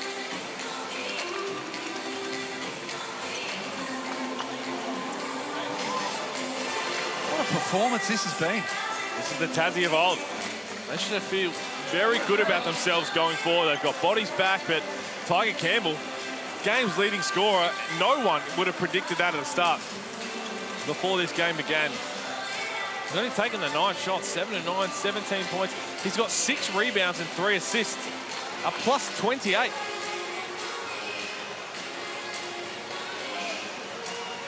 Yeah, it is. And Tanner Krebs, 0 of 3. Milton Doyle, 2 of 9. Chris Golding, 0 of 8. Very hard to win basketball games when those three are dishing up those types of numbers.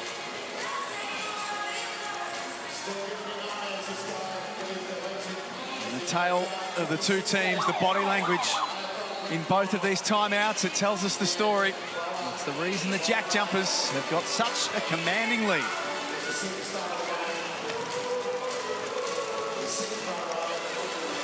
$74-52, the roof's open at John Cain Arena, and here's what's to come for Tasmania. They will play on Boxing Day this year as opposed to Christmas Day that they played the last couple, but 3 of their next 5 at home is important for them as well. Well, it is, and they want to build that fortress back. Went through a bit of a rough trot at it, mind you. Not every home game was it at MyState Bank Arena, but they should take a lot of confidence out of this. They have just picked apart Melbourne United. Systematically.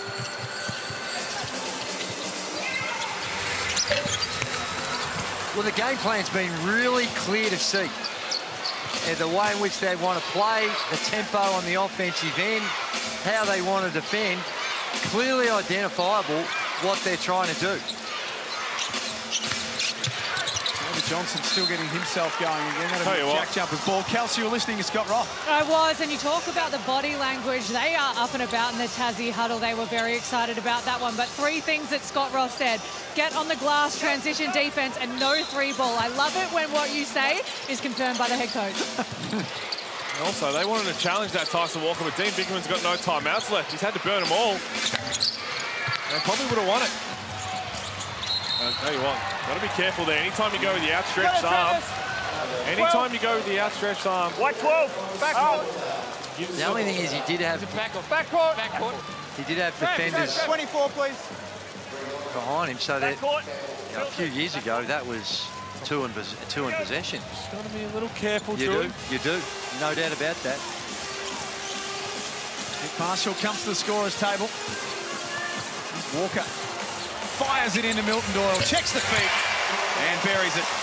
3 of 10 on the night now for Milton Doyle on the field. 10 points, so he's 3 of 10. Finn Delaney, he's 2 of 8. Chris Golding, 0 of 8. They're not going to put themselves in a position to win many games when those 3 are struggling the way they are, all at the same time. And then they've had no way of quelling Bryce Hamilton. That's 18 for the night. He's the leading scorer in the game. How many guys do have an answer for him? The way this is going, I don't think that we've really seen what we were talking about a little bit before, and that's just switching 1 through 5. Well, Edwards is back now.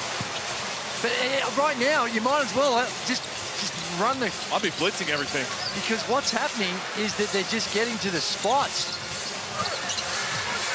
And how easy has it been for the JackJumpers just picking them off, both with the dribble and that time off the ball. I was about to say, there's Milton Doyle. Scott Roth wants to have a chat about some things as well and just make sure that his group are on top of things. I was about to say, Drew, it's uncharacteristic for Melbourne, what we saw with that last score, but it's got to be said now, this will be 5 of their last 6 that they've lost, and we have seen a few more of these defensive breakdowns from them since the fever break. Yeah, and the only thing that remains confident is you saw what they did at the start of the season, but the Adelaide 36ers, they are the team that are on fire right now. They taking on the Cairns Taipans, who they've had their ups and downs. And that man, Jack McVeigh, 47 points if you don't mind. He's been a shining light for them. And the Sydney Kings, Xavier Cooks, has just got back to his MVP form the last month or so, and they've taken their defense to a new level, which is going to put a shiver down the spine of the Illawarra Hawks. 8:30 p.m. on Christmas night. Check your local guides. Perfect timing, Peter. I reckon you have Christmas lunch, Christmas dinner, and after that, perfect. Settle into some hoops with a bit of trifle. I will be parked on the couch a lot earlier than that, ready to roll. Chris Golding just, we spoke to him before the game. He'd only had a practice session after spending some time really visiting the porcelain in the bathroom. You could visibly see it on him. Oh, he's lost 5 kilos and has been really sick. And I don't want to make any excuses for him, but missed a lot of basketball. It's hard to come back at this level and just pick things up where you left off. Hamilton in creation mode. That time trying to share it. Pass is knocked out. And Doyle throws that into Marcus Bontempelli's lap. Bont was ready. Bont was ready to let it go from 50. Don't run. Don't run. His hands were ready. They're always ready. I'll tell you what, he's quick hands. Look at him. Can you get out there and hoop right now? Has he got a background? I'm sure he could do it if he wanted, to be fair. I mean, not quite Scott Pendlebury. I don't know if you know, but he has a basketball background. Yeah. Shit. It's an outrageous play from you, Jack. That's what I've heard. 78-60. United. The Brisbane Bullets. 27th of December that game. Enjoy Christmas. I want to get back to Brisbane Bullets. I mean, we talked about how good they were on Monday night. Came in with some energy under D-Mac. Needed to respond in a big way after the loss to South East Melbourne. And batting against the shot clock. And Dean Vickerman will be asking, that's going to be a technical foul on Finn Delaney, but Dean Vickerman will be asking Jesse Edwards, where is that throughout the whole game? You just stayed down, you used your big frame, you put your arms straight up. He actually, I think he thought the foul was going to be on him, Finn Delaney, and he got upset. And yeah, I can't handle it. I'm talking to you now. What do you mean? The accumulation. What does that mean? Okay, so What does that mean? I haven't given the technical. I don't know what it was for, Finn. Sorry. Got one shot to Tassie and then Melbourne ball. And they can't run because it's a foul. Yeah, I'm with you. I think you thought the foul was on him when it wasn't. And it was for, he used the term accumulation, so there might have been just a combination of little bits of feedback that finally reached the tipping point. So they called it on Majuk Dan for the hold, which you saw. And a little barking. Or maybe, yeah, I'm not sure. No, he had a... Oh, he definitely had a spray. Yeah. Oh, he got his money's worth on that one.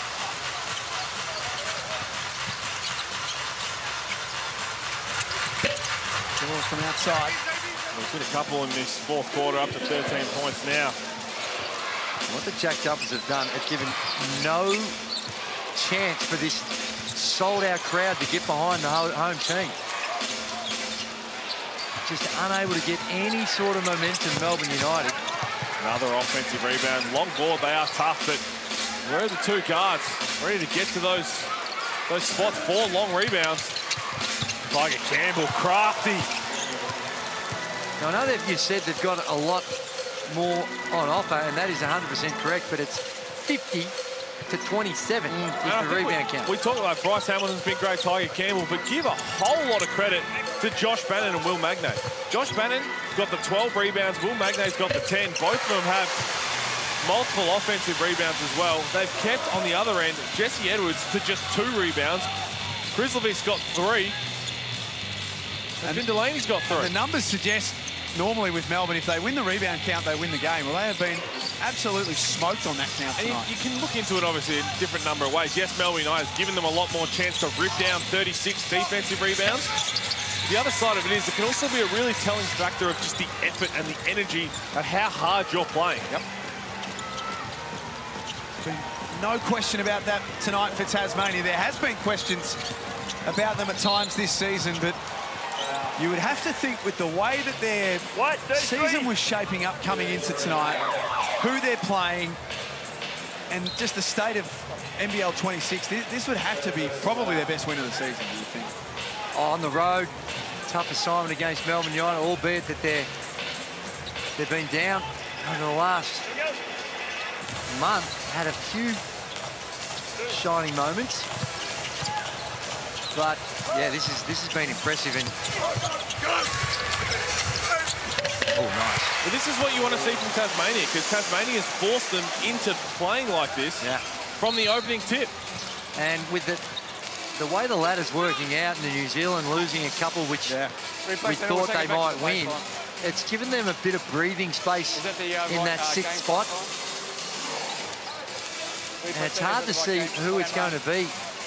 The ones, the bottom four right now, who is going to be the challenger? I thought it was going to be New Zealand. But this right here, from what we see from Tasmania, this is they continue to replicate this over and over. You think about getting to a playing game, do or die playing game, or even get to a 3-game series. They're a team you do not want to face. If they continue to play like this, which there should be no reason why they can't. Harlem Globetrotters coming to our shores next year. June 20 to July 19 across Australia and New Zealand. You can jump online and check it all out. David Johnson, bottom of the net. And if they get him firing up even more, then alongside Campbell, everybody else, Jesse Edwards just put the lid on it ever so softly. No, you're right. Johnson adds a new dimension because he's missed so much of the season and he's capable. I don't think we've seen the best of him just yet.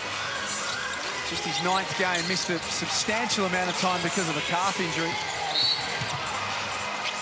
Poppins with the reach in, worst result. Amy replay right here. Kids at home, if you want to model your shooting technique on someone, Johnson would be a good one to study. It's a beautiful stroke. Oh, didn't see it in that opening game you were talking about, Jack. Pick number 47 from the 2021 NBA draft with Toronto. Played a couple of games with them.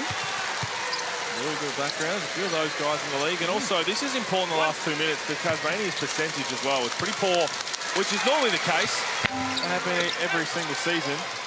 But you don't want to fall out of the top 6 or miss out on a home play-in based on just a couple of points. And we go back to, what, 2 or 3 years ago when Melbourne United finished 7th because of 2 points across the course of the entire season, as Machar on the court and gets his first 2. Every point matters in the NBL.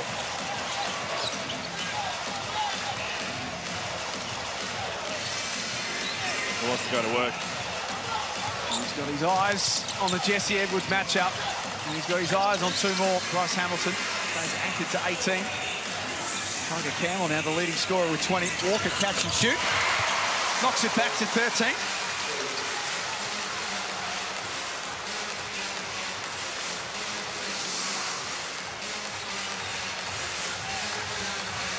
Even what I've been impressed about from a Tasmania point of view is when Melbourne did get back-to-back buckets or a couple of stops we alluded to. There's David Johnson. This is a really, really good sign for Tasmania. What Tassie do is they suck the air out of that run. They just hold it until the last 10 seconds, continue to move off the ball, and all of a sudden, any little bit of momentum you had has disappeared. And it's just a credit to this game plan and how they've executed it. And they took away that early transition, which Melbourne have thrived on. Their defensive trans is a lot easier when you're playing such a controlled offensive game. You're always in pretty good positions to make sure your defensive transition rules are easier to execute.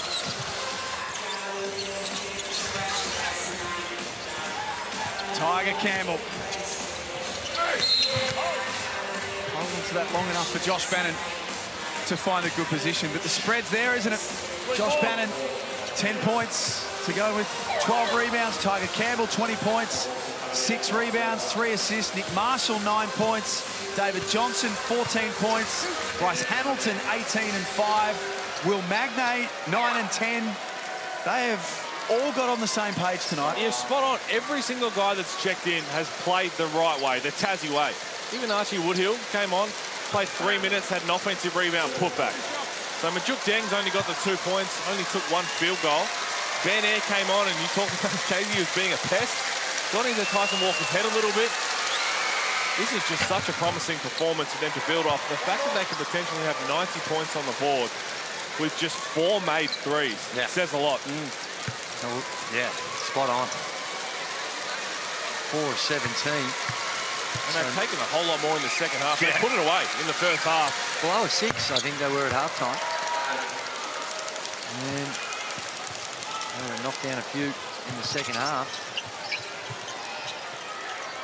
Lots to think about for Melbourne United. They've got Brisbane on December the 27th. And then the interesting wrinkle in this matchup between these two teams is they haven't played since the season opener.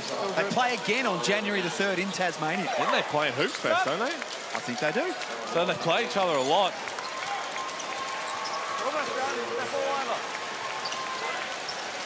Here's what's There to you come go. for them.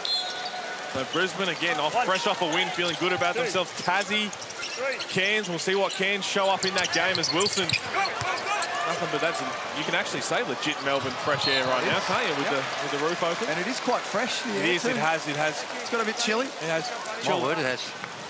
Yep. And it's icy in temperature and icy with the Melbourne United fans. Nice. Nice, Drew. Those pictures tell the story. They came with a lot of anticipation tonight, Melbourne United and their fans. Sold-out crowd, but they have been completely outplayed by a switched-on Tasmania outfit who, right until the final possession, are playing it through. A score on the buzzer. A massive win under Tasmania's tree. And for Melbourne United, unfortunately, a big giant lump of coal under theirs. Tasmania win 92-73, the best win of the JackJumpers season. Yeah, super impressive from the opening tip. They had a game plan, they had to execute it to perfection. They did that. Every player was on the same wavelength, and it was clinical. Just picked them apart, defensively sound, getting downhill. All the Tassie guys giving a bit of love to Milton Doyle right now and Fabian Krizovic. Full like a player of the game, Tiger Campbell, 20 points, 6 rebounds, 2 blocks. Scott Roth's going to say, I've seen it once, I need to see it again. He's shown that he's capable of it, and Tasmania have shown that they are absolutely capable of matching it with the best here in the NBL. They win tonight at John Cain Arena, and we're back to wrap it up on the other side of this.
all of a sudden, some serious momentum starting to build for the Tasmania JackJumpers. They've now won 4 of their last 6 games, and tonight is their biggest of the season. They win 92-73 over Melbourne United. Yeah, it was a really poor offensive game by Melbourne United, and I'll give a lot of credit to the JackJumpers, the way in which that they were able to take away the strengths. They were superb in the defensive transition, really protect the rim, forced Melbourne United to 36%. And the JackJumpers at the other end just ruthlessly efficient with what they were trying to do. They got to the paint, they were using the ball, they spread the floor and got to their actions and were super efficient and recognising their go-to guys. In that last 6 to 8 seconds of every possession, they had a plan and they executed it magnificently. Here's the Mitsubishi Motors ladder, Pete, which all of a sudden is just starting to take shape for the JackJumpers. Gives them a little breather from New Zealand. Stay above that line. You want to stay above that line.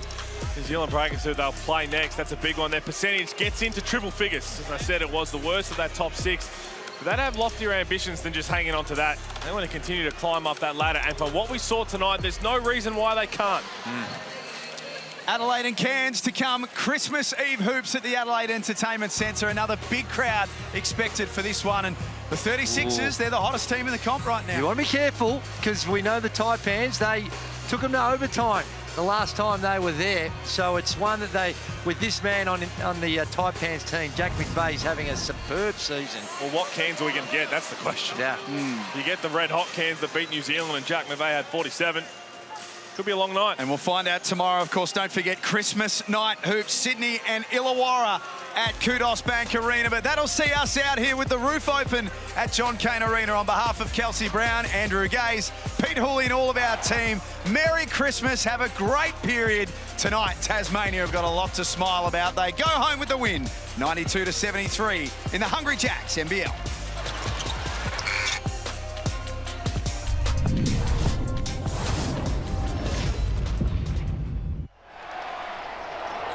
This program is brought to you by Hungry Jacks and Bunnings Warehouse.